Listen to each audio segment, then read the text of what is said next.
प्रधानमंत्री जी, अगर आप इस देश में सुरक्षित नहीं हैं, तो आपको कैलाशा चले जाना चाहिए। जिस जनता के वोट के बल पर आप चुने गए, अगर वही जनता आपको आपके खून की प्यासी दिख रही है, तब तो फिर आपके पूरे संवैधानिक अस्तित्व पर ही सवाल खड़ा हो जाता है। जिस जनता की सुरक्षा की प्राथमिक जिम्मेदारी आप लिए हुए हैं, आप उससे ही डर रहे हैं। ये अपने आप में विडंबनापूर्ण है। दूसरे शब्दों में कहा जाए तो आपने लोकतंत्र को ही सिर के बल खड़ा कर दिया है। सुरक्षा के 5 चक्रों के बीच अगर आपको अपनी जान का खतरा सता रहा है, तो फिर इस देश की जनता की सुरक्षा का क्या हाल होगा, ये बता पाना किसी के लिए भी मुश्किल नहीं है। अगर आपको एसपीजी सुरक्षा नहीं दे पा रही है, तो जो इस देश की सर्वोच्च सुरक्षा एजेंसी है, तो फिर अब किस पर भरोसा किया जा सकता है? उसके पीछे आईबी से लेकर राज्य की पुलिस तक दूसरी 5 से ज्यादा एजेंसियां लगी रहती हैं, और कम से कम पीएम की सुरक्षा के मामले में वो अपना 100% जिम्मेदारी निभाती हैं। लेकिन इसके बाद भी आपको अपनी जान जाने का खतरा सता रहा है। देश का नेतृत्व अगर इस तरह से भयभीत हो रहा है, तो बाकी जनता असुरक्षा के किस मनोवैज्ञानिक स्थिति में पहुंच जाएगी, वो आसानी से समझा जा सकता है। और अगर आप सचमुच में असुरक्षित महसूस कर रहे हैं, तो इस स्थिति तक देश को लाने के लिए कौन जिम्मेदार है? इसकी प्राथमिक जवाबदेही किसी और की नहीं, बल्कि आपकी बनती है। आपका कार्यकाल शुरू होने के साथ ही जिस तरह से अल्पसंख्यकों समेत सरकार विरोधी लोगों के खिलाफ एजेंसियों और संघीय हाइट संगठनों को छोड़ दिया गया था, उससे सचमुच में देश में अपने तरह की एक असुरक्षा पैदा हो गई है।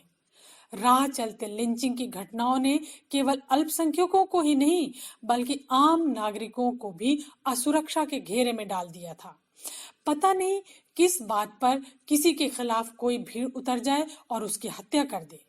कुछ कहा नहीं जा सकता था, और ऐसी कई घटनाएं कई जगहों पर हुई, जिसके न केवल मुस्लिम बल्कि दूसरे लोग भी शिकार हुए। और इसका नतीजा ये हुआ कि तमाम क्षेत्रों से असुरक्षा की तमाम स्वाभाविक आवाजें आनी शुरू हो गईं। लेकिन उनका और उनसे जुड़े लोगों का आपके भक्त समेत संघीय संगठनों के लोग मजाक उड़ाते रहे, और किसी को पाकिस्तान तो किसी को दूसरे मुल्कों में भेजते रहे।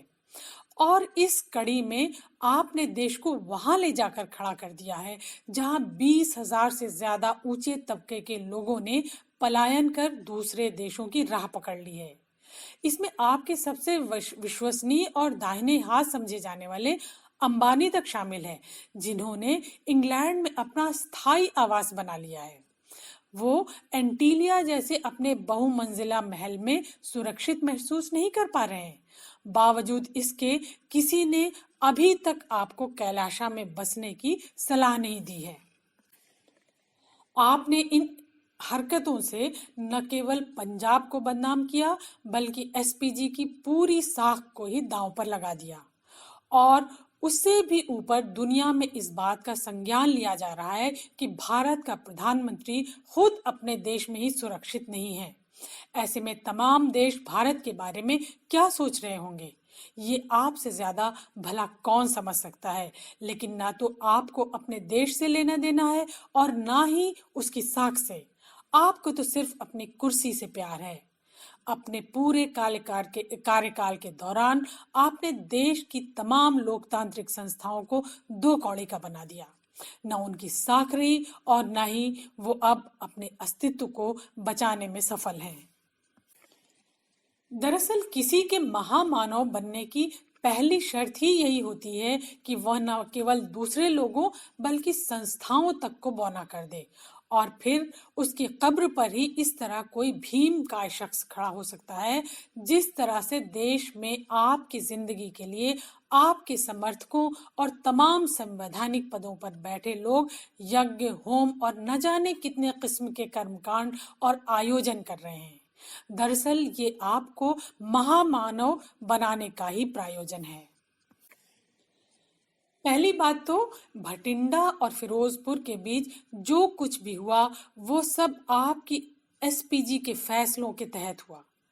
जिसने आपकी सुरक्षा की प्राथमिक जिम्मेदारी ले रखी है। और अभी तक जो चीजें सामने आई हैं, उसमें बीजेपी समर्थक झंडे लेकर आपके काफिले के सबसे नजदीक नारेबाजी करते दिख रहे हैं लोग।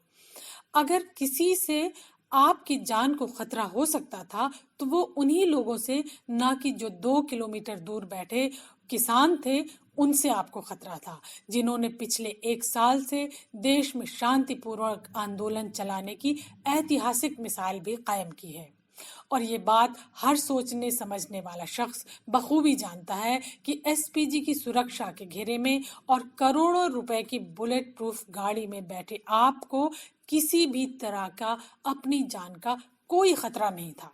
लेकिन आप तो आपदा में भी अवसर तलाश लेते हैं, लिहाजा इस मौके का भी आपने भरपूर फायदा उठाया। आपको भटिंडा एयरपोर्ट पर ही पता चल गया था कि रैली में लोग नहीं, केवल कुर्सियां हैं। अगर आप उन खाली कुर्सियों को संबोधित करते तो फिर 5 राज्यों के इन चुनाव के मौसम में उसका क्या असर पड़ता, ये अंदाजा लगा पाना कठिन नहीं है। यूपी में तो आप पूरी सरकारी मशीनरी लगाकर उसके जमावड़े पर रैली कर रहे हैं जनाब। लेकिन पंजाब में जब वो संभव नहीं हो सकता तो आपकी लोकप्रियता की हकीकत सामने आ गई। लिहाजा खाली कुर्सियों को संबोधित करने के उस खतरनाक मैसेज को जाने से पहले आपने उसके डैमेज कंट्रोल का रास्ता निकाला और अपनी जान के खतरे के शगुफों को छोड़ दिया। और फिर वो शगुफा आगे बढ़ता गया और अपने समर्थकों को लेकर सरकारी एजेंसियों और भाड़ मीडिया को उसको ले उड़ने में कामयाब रहा। इतना ही नहीं, आपके लिए इस मामले को हाइप देना कितना महत्वपूर्ण लगा उसका अंदाजा इस बात से लगाया जा सकता है कि दिल्ली लौटते ही आपने राष्ट्रपति से मुलाकात की और अपनी सुरक्षा से जुड़े इस मसले से उन्हें अवगत कराया। जबकि सच्चाई ये है कि 6 महीने के भीतर कम से कम एक बार पीएम को राष्ट्रपति से मिलकर उन्हें सरकार की रिपोर्ट देने और देश की स्थिति पर उनके साथ राय मशवरा करने का प्रोटोकॉल है। शायद ही आपने उसका कभी पालन किया होगा। लेकिन जब आपको अपनी जान के खतरे को पीक पर ले जाना था तो आपने राष्ट्रपति जैसी संस्था का भी इस्तेमाल कर लिया। दरअसल ये कुछ और नहीं बल्कि प्रधानमंत्री जी एक बिल्कुल सोची समझी रणनीति थी, जिसमें वो एक विक्टिम कार्ड खेल रहे थे, जिसके जरिए वो अपने प्रति देश में सहानुभूति पैदा करना चाहते थे, क्योंकि उन्हें इस बात का पता है कि देश में अब उनकी साख रसातल में पहुंच गई है। वो एक झूठे और जुमलेबाज प्रधानमंत्री के तौर पर स्थापित हो चुके हैं। उनके मुंह से निकलने वाला हर शब्द जुमले की फहरिस्त में शामिल हो जाता है और यही वजह है कि यूपी समेत तमाम सूबों की रैलियों में उनको सुनने जनता नहीं आ रही है। लिहाजा इसके जरिए एक बार फिर से खुद को पीड़ित के तौर पर पेश किए जाने से अपने प्रति वो कोई नया आकर्षण पैदा कर सके, इसकी संभावना पीएम मोदी इस प्रकरण में देख रहे हैं और इसीलिए पार्टी के संगठन से लेकर संघ के तमाम आनुषंगिक संगठनों को इस काम में लगा दिया गया है। दरअसल मोदी जी को इस खेल में महारत हासिल है। गुजरात में सीएम की कुर्सी पर बैठने के दौरान वो इसको इतनी बार खेल चुके हैं कि इसका अंदाजा लगा पाना मुश्किल है। तत्कालीन सीएम मोदी की हत्या की साजिशों के प्रकरण से सैकड़ों लोग मौत के घाट उतारे जा चुके हैं। यहाँ तक कि जब केंद्र में भी अपने विरोधियों से निपटने की बारी आई तो उन्होंने इसी कार्ड का इस्तेमाल किया, जिसका नतीजा ये है कि भीमा कोरेगांव मामले में समाज के तमाम एक्टिविस्ट, मानवाधिकार कार्यकर्ता, लेखक और बुद्धिजीवी सालों से जेल की सलाखों के पीछे हैं और उनके खिलाफ पीएम की हत्या की साजिश का जो आरोप लगाया गया है वो उस मालवेयर के जरिए स्थापित किया गया है, जिसे दूसरी एजेंसियों ने जेल में बंद आरोपियों के लैपटॉप और गैजेट में डाला था, जिसको उन लोगों ने अपने कंप्यूटर में खोला तक नहीं। इसलिए ये पूरा खेल 5 राज्यों के चुनाव के लिए रचा गया है और एक बार फिर अपने प्रति सहानुभूति पैदा कर उसे वोट में बदले जाने की कोशिश का रास्ता आसान किया गया। और वैसे भी प्रधानमंत्री जी, आप जिस जनता को अपने संभावित हत्यारे के तौर पर पेश कर रहे हैं, वो आम किसान थे जो अपनी लंबित मांगों को लेकर सड़क पर उतरे थे और ये उनका बुनियादी संवैधानिक अधिकार है। सरकार और सत्ता के खिलाफ प्रदर्शन करना इस देश में किसी भी नागरिक या फिर नागरिकों के समूहों का मूलभूत लोकतांत्रिक अधिकार है। इससे ना तो आप वंचित कर सकते हैं और ना ही इस देश की कोई दूसरी संस्था। संविधान के व्याख्याता सुप्रीम कोर्ट ने भी इसी किसान आंदोलन के दौरान उस पर मुहर लगाई थी। आपको अगर देश में रहना है और प्रधानमंत्री बने रहना है तो जनता का सामना करना ही होगा। आप उससे बच नहीं सकते। लेकिन शायद पिछले 7 सालों की आपकी जन विरोधी नीतियों ने इस जनता को आपसे बहुत दूर कर दिया है और आपकी नीतियों के कहर का नतीजा है कि वो भी अपनी मांगों को लेकर सड़क पर उतरने के लिए मजबूर हैं। इस गैप ने ही आपके भीतर भय पैदा कर दिया, जिससे आपको उससे निकल पाना मुश्किल हो रहा है।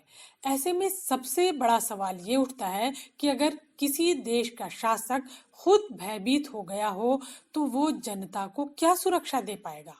नैतिकता तो यही कहती है कि उसे तत्काल अपने पद से इस्तीफा दे डालना चाहिए और उसके बाद भी अगर आपको असुरक्षा का कोई एहसास हो रहा है तो आप कैलाशा चले जाइए और अपने उम्र का चौथा पड़ाव वहीं बिताइए। हाँ, यहाँ रहने के लिए आपके पास एक रास्ता है, वो ये कि आप यहाँ की जनता को ही बदल दीजिए।